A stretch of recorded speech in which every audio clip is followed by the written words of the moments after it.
आला हज़रत बरेलवी रहमतुल्लाह ताला ने लोगों की तरबियत फरमाई और आप फतावा रज़विया में इस मज़मून को बयान करते तिरमिज़ी शरीफ की वो हदीस नकल करते हैं।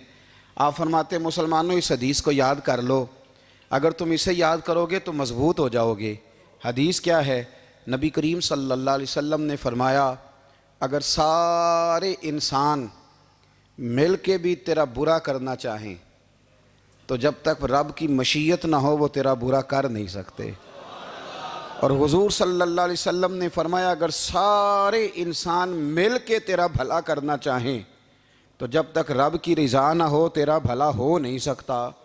तो आला हज़रत फरमाते हैं इस चीज़ को ज़हन में बिठाओ, मुसलमानों अपना रुजू अपने रब रसूल की तरफ मजबूत करो। ये क्या बात हो गई कि मैं इससे भी डर रहा हूँ, मैं उससे भी डर रहा हूँ, वो भी मेरे पीछे लग गया। फाज़िल बरेलवी रहमतुल्लाह अलैह इन चीज़ों से मना फरमाते थे।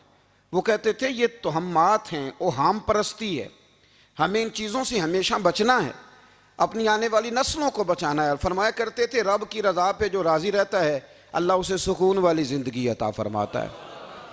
हमारे यहाँ लोग पूछते हैं तबीयत कैसी है, लेकिन यूपी में, सीपी में, लखनऊ में पूछा जाता है कि क्या शिकायत है आपको?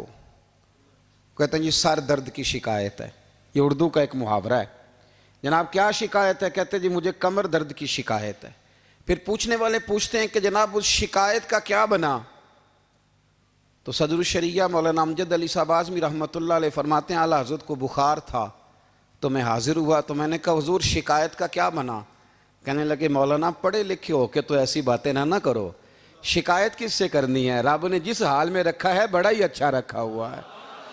शिकायत का क्या माना हुआ? अल्लाह ने जहाँ समझा मुनासिब उसने हमें रखा है, शिकायत क्या होती है? मुझे किसी से शिकायत नहीं। फरमाया करते थे अल्हम्दुलिल्लाह मुझे सर दर्द भी होता है और बुखार भी होता है और मैं बड़ा खुश हूँ। ये वो वाली बीमारियाँ हैं, ये वो अमराज हैं जो नबियों के कदम भी चूमने आया करते थे। मैं खुशबख्त हूँ कि वो अमराज जो अम्बिया के पास आते थे, सर दर्द और बुखार, वो मुझे लगते हैं। अपनी ज़िंदगी को रज़ा वाली ज़िंदगी बनाया, यकीन बड़ा कामिल था मेरे आला हज़रत का। इमाम गज़ाली ने हदीस लिखी है, नबी करीम सल्लल्लाहु अलैहि वसल्लम ने फरमाया यकीन इस तरह सीखा करो जिस तरह तुम कुरान सीखते हो। आज मेरे दौर का सबसे बड़ा मसला यकीन की कमज़ोरी है। मुसलमान कच्ची पक्की सोचें सोचता है, कमज़ोर कमज़ोर जुमले बोलता है, इसको दुनियादारों के वादों पर इत्माद जल्दी होता है, लेकिन माज़अल्लाह अल्लाह रसूल के वादों के बारे में ये कई दफ़ा शकूक का शिकार होता है। इसे समझना चाहिए। फाज़िल बरेलवी एक पुख्ता यकीन वाली शख्सियत थे, पुख्ता यकीन वाली। बरेली शरीफ के दाएं बाएं ताउन का मर्ज़ फैल गया तो आला हज़रत फरमाते हैं मेरे मुंह में भी कुछ गिल्टियाँ निकल आईं। तो बाज़ लोगों ने कहा शायद आपको भी ताउन हो गया है। तो आला हज़रत रहमतुल्लाह अलैह फरमाते हैं जो सबसे बेहतरीन तबीब था वो लाया गया, उसने मेरा मुंह देख के, गिल्टियाँ देख के कहा ओहो आपको तो ताउन का मर्ज़ हो गया है। तो आला हज़रत फरमाने लगे मुझे सारी बीमारियाँ लग सकती हैं, ये नहीं लग सकती। उसने कहा हकीम मैं हूँ कि आप हैं? फरमाया नहीं आप ही हैं, पर यह बीमारी मुझे नहीं लग सकती, ये मुझे हो नहीं सकती। उसने इसरार किया तो आला हज़रत रहमतुल्लाह ताला अलैह उसको कहने लगे मियाँ तू जो मर्ज़ी कर लेकिन मुझे ताउन का मर्ज़ नहीं हो सकता, ये बात तय है। वो नाराज़ होकर चला गया। अब ताउन की जो गिल्टियाँ होती थी ना वो बड़े बड़े महीनों नहीं जाती थी, तकलीफ़ रहती थी। आला हज़रत कहते हैं मैंने उसी रात ना थोड़ी सी काली मिर्चों का सफ़ूफ बनाया और मिसवाक में रख के जब मुंह के अंदर छिड़का तो थोड़ा सा खून निकला और मेरा मुंह बिल्कुल ठीक हो गया। सवेरे मैंने कहा बुलाओ ना अपने हकीम को जो कहता था ताउन हो गया है। तो लोग कहने लगे हुजूर आपको वैसे कैसे पता था ताउन नहीं है? फरमाने लगे पता इस तरह था कि अल्लाह के रसूल सल्लल्लाहु अलैहि वसल्लम ने एक दुआ इरशाद फरमाई है। फरमाया किसी मरीज़ को देख के पढ़ लो अल्हम्दुलिल्लाहिल्लज़ी मिम्मब्तलाका बिही वफ़द्दलनी अला कसीरिम मिम्मन खलका तफ़दीला। हुजूर ने फरमाया किसी बीमार को देख के, मुसीबत वाले को देख के ये दुआ पढ़ो, तुम उस मुसीबत में शिकार नहीं होंगे। फरमाने लगे मैंने ताउन के मरीज़ को देख के दुआ पढ़ ली थी, तारे टूट सकते हैं, चांद गिर सकता है, सूरज अपनी जगह छोड़ सकता है, पर मदीने वाले महबूब की बात गलत नहीं हो सकती। ये मेरा यकीन कामिल है। साढ़े नबी दी जुबान साढ़े वास्ते कुरान, ये बात गलत हो सकती? मजबूत यकीन फाज़िल बरेलवी का। मजबूत नजरियात। आला हजरत रहमतुल्लाह ताला अलैह से किसी ने कहा आप किस तरह के मोमिन हैं, किस तरह के मोमिन हैं? तो आला हजरत फरमाने लगे मेरा दिल चीरो, उसको खोलो, एक तरफ ला इलाहा इल्लल्लाह लिखा होगा, दूसरी जानब मुहम्मदुर रसूलुल्लाह लिखा होगा।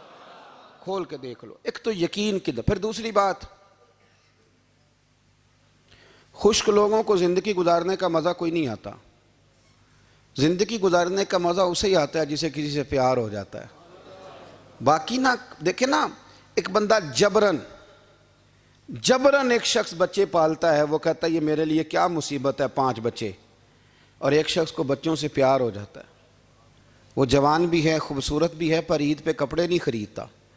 बीवी से कहता है मैं पुरानी पहन लूँगा, पर बच्चों को नहीं ले दे। तो भाई तेरी ख्वाहिशें मर गई हैं, तेरी खूबसूरतियों की तरफ जाने की आरज़ुएं ख़त्म हो गई। तो कहने लगा सारा कुछ है पर बच्चों से प्यार जो हो गया है। आला हज़रत रहमतुल्लाह अलैह बहुत बड़े फ़लसफ़ी थे, मंतकी थे, बहुत बड़े साइंसदान थे। यहाँ बड़ा संजीदा इज्तिमा है, मैं बड़ी ख़ास बात करने लगा हूँ। सारे साइंसदान कहते हैं ज़मीन घूमती है। आला हज़रत ने इतनी मोटी किताब लिखी है, ज़मीन साकन है। फरमाते थे हम जैसे मर्जी साइंसदान कहेंगे आपने दलाइल दिए हैं। आप फरमाते हैं जब नबी करीम अलैहिस्सलाम की हदीस मुस्लिम शरीफ में मौजूद है कि जब अल्लाह ने ज़मीन को पैदा किया, ज़मीन कांपने लगी, तो अल्लाह ने पहाड़ों को मीखें बना के, किले बना के अंदर लगा दिया, तो ज़मीन ठहर गई।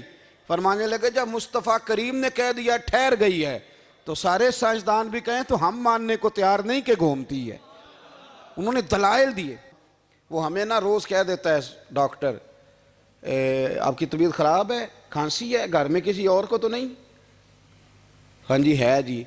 वो कहते उसी की वजह से हो गई है। ओ खुदा के बंदे, नबी करीम अलैहिस्सलाम ने फरमाया बीमारी मुताद्दी नहीं होती, एक से दूसरे को नहीं लगती। और बड़े सादे अंदाज में मुस्लिम की हदीस है, एक सहाबी ने कहा या रसूलल्लाह मेरे ऊँट को उस ऊँट से खारिश पड़ गई है। तो अल्लाह के रसूल फरमाने लगे तेरे ऊँट को तो उससे पड़ी है, तो उसको कहाँ से पड़ी थी? कहने लगा जी वो तो कुदरती मामला है। तो हुजूर फरमाने लगे ये भी कुदरती मामला है। अब हमें जो मर्जी, आला हज़रत के ज़माने में लोगों ने कहा कशिश सकल है, ज़मीन अपनी तरफ चीज़ों को खींचती है। दलील क्या है? वो कहने लगे जी सेब गिरता है तो ज़मीन पे, आम गिरता है दरख्त से तो ज़मीन पे, अमरूद गिरता है तो, अनार गिरता है तो ज़मीन में कशिश है, खींच लेती है। आला हज़रत फरमाने लगे शाबाश, साइंसदान जो कहेंगे हम मानेंगे। फरमाने लगे ज़मीन ने आधा किलो का सेब खींच लिया है, 1.5 पाव का अनार खींच लिया है, पर हमने गुब्बारे में 1.5 छिटांग हवा भर दिया, वो तो ज़मीन से खींचा नहीं गया। ये किस किस्म की कश से शकल है? ये अभी 2 साल पहले डॉक्टर अब्दुल कदीर खां का मजमून छपा था रोज़नामा जंग में। वो कहता है मुझे वो मौलवी चाहिए था जिसके पास कुरान हदीस भी हो और साइंस के उलूम भी हों। कहता मैंने ज़माने के दरवाजे खटखटाए, फिर मैं पहुंचा बरेली के इमाम के पास, और कहता है वहाँ जाके ना मैं ठहर गया हूँ, इसलिए कि मुझे कुरान और सुन्नत का नूर भी मिला है और मुझे साइंस के रमूज़ भी मिले हैं। ये वाहिद शख्स है, ये वाहिद शख्स है जो दीन को साइंस का पाबंद नहीं करता बल्कि साइंस को मदीने वाले का ग़ुलाम बनाता है, मदीने वाले का ग़ुलाम बनाते हैं। तो आला हज़रत फरमाने लगे अजीब फ़लसफ़ा है ना जी, आम खींच लिया उसने, सेब खींच लिया, अमरूद खींच लिया, पर उससे 1.5 छिटांग वाला गुब्बारा। तो लोगों ने कहा हुजूर फिर मसला क्या है? आप फरमाने लगे मसला ये है कि हर चीज़ अपनी असल की तरफ लौट जाती है। हर चीज़ अपनी, सेब अमरूद अनार ज़मीन से पैदा होते हैं तो ज़मीन पे गिरते हैं। हवा की असल ऊपर है, इसलिए जब गुब्बारे में हवा भरेंगे तो हवा उसको ऊपर ले जाएगी। हाँ जब उससे हवा निकल जाएगी तो फिर गुब्बारा जो जिसकी असल होती है उधर लौट जाता है। इंसान मिट्टी से बना है तो जाता कहाँ है?